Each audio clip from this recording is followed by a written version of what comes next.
നമ്മുടെ പുതിയ വീഡിയോയിലേക്ക് എല്ലാവർക്കും സ്വാഗതം. പച്ചക്കറികളൊന്നുമില്ലാതെ വളരെ എളുപ്പത്തിൽ ഉണ്ടാക്കിയെടുക്കാൻ പറ്റുന്ന നല്ലൊരു ഉള്ളിക്കറിയുടെ റെസിപ്പി ഒന്ന് കാണാം. അതിനായിട്ട് 2 വലിയ സവോള ഇതുപോലെ അരിഞ്ഞെടുക്കണം. അല്പം കറിവേപ്പില, പുളിയില്ലാത്ത നല്ല പഴുത്ത തക്കാളി ഒരെണ്ണമാണ് എടുത്തിരിക്കുന്നത്. ഇനിയും എരിവിനാവശ്യമായ പച്ചമുളക്, നിങ്ങളുടെ എരിവിനനുസരിച്ച് പച്ചമുളക് ഇതിലേക്ക് ചേർത്ത് കൊടുക്കാവുന്നതാണ്. ഇനി ഒരു പാനിലേക്ക് വെളിച്ചെണ്ണ ഒഴിച്ചു കൊടുക്കാം. വെളിച്ചെണ്ണ നന്നായി ചൂടായി വരുമ്പോൾ 1 ടേബിൾ സ്പൂൺ കടുക്, ഇതിൻ്റെ കൂടെ തന്നെ 1/2 ടേബിൾ സ്പൂൺ താഴെ ഉലുവ ചേർത്ത് കൊടുക്കാം. ഈ കടുകും ഉലുവയും ഒന്ന് പൊട്ടി വരുമ്പോൾ നമ്മൾ അരിഞ്ഞു വെച്ചിട്ടുള്ള ഉള്ളിയും തക്കാളിയും ചേർത്ത് കൊടുക്കാം. ഇതെല്ലാം കൂടി ഒരുമിച്ച് ഇട്ട് കൊടുത്താൽ മതി. തനിയെ ഒന്നും ഇട്ട് കൊടുത്ത് വഴറ്റിയെടുക്കേണ്ട ആവശ്യമില്ല. ഇനി ഇത് ഒന്ന് മിക്സ് ആക്കിയതിന് ശേഷം ആവശ്യത്തിന് ഉപ്പും കൂടി ഒന്ന് ചേർത്ത് കൊടുക്കാം. ഇനി ഇതൊന്ന് മൂടി വെച്ച് വേവിച്ചെടുക്കാം. ഇതുപോലെ നമ്മൾ മൂടി വെച്ച് കൊടുക്കുമ്പോൾ ഇത് പെട്ടെന്ന് സോഫ്റ്റായി കിട്ടും. ഒരു 2-3 മിനിറ്റ് കഴിയുമ്പോൾ മൂടി തുറന്ന് നോക്കാം. നല്ലതുപോലെ സോഫ്റ്റായി വന്നിട്ടുണ്ട്. തക്കാളി മുഴുവനായിട്ട് ഉടഞ്ഞ് കിട്ടിയില്ലെങ്കിൽ ഒരു തവി വെച്ചിട്ട് ഇതുപോലെ ഒന്ന് ഉടച്ചു കൊടുത്താൽ മതി. ഈ ഒരു പരുവത്തിൽ നമുക്കിതിനെ കിട്ടണം. എണ്ണയൊക്കെ തെളിഞ്ഞ് കിട്ടുന്ന ആ ഒരു രീതിക്ക്. ഇനി ഇതിലേക്ക് പൊടികളൊക്കെ ഒന്ന് ചേർത്ത് കൊടുക്കാം.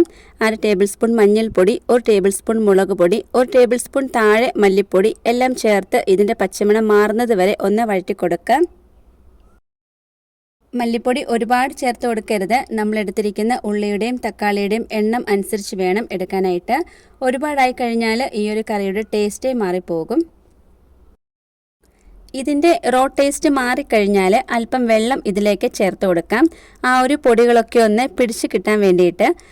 ഇനി ഈ ഒരു കറിക്ക് നല്ലൊരു തിക്നെസ് കിട്ടാൻ വേണ്ടിയിട്ട് 2 ടേബിൾ സ്പൂൺ അരിപ്പൊടിയിലേക്ക് അല്പം വെള്ളം ചേർത്ത് ഒന്ന് മിക്സ് ആക്കിയെടുക്കാം. കട്ടകളൊന്നും ഇല്ലാതെ വേണം മിക്സ് ആക്കിയെടുക്കാനായിട്ട്. നമ്മുടെ ഈ ഒരു കറി തിളച്ച് വരുമ്പോൾ ഈ മിക്സ് ഒഴിച്ചു കൊടുക്കണം. ഒന്നുകിൽ ലോ ഫ്ലെയിമിൽ വെച്ചിട്ട് ഒഴിച്ചു കൊടുക്കണം. ഞാനിപ്പോൾ ഇവിടെ ഫ്ലെയിം ഓഫ് ചെയ്തിട്ടാണ് ഒഴിച്ചു കൊടുക്കുന്നത്. ഇത് സ്റ്റീൽ പാത്രം ആയതുകൊണ്ട് ചൂട് ഇതിൽ നിൽക്കും, അതുകൊണ്ടാണ്.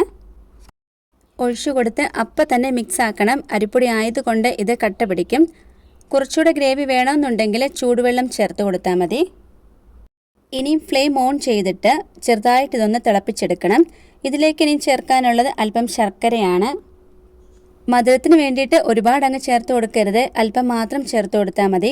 ഞാനിപ്പോൾ ഇവിടെ ഒരു കഷ്ണമാണ് ചേർത്ത് കൊടുക്കുന്നത്. 1 ടേബിൾ സ്പൂൺ കായപ്പൊടി ചേർത്ത് കൊടുക്കാം. അല്പം മല്ലിയില കൂടി ചേർത്ത് കഴിഞ്ഞാൽ നമ്മുടെ കറി റെഡി.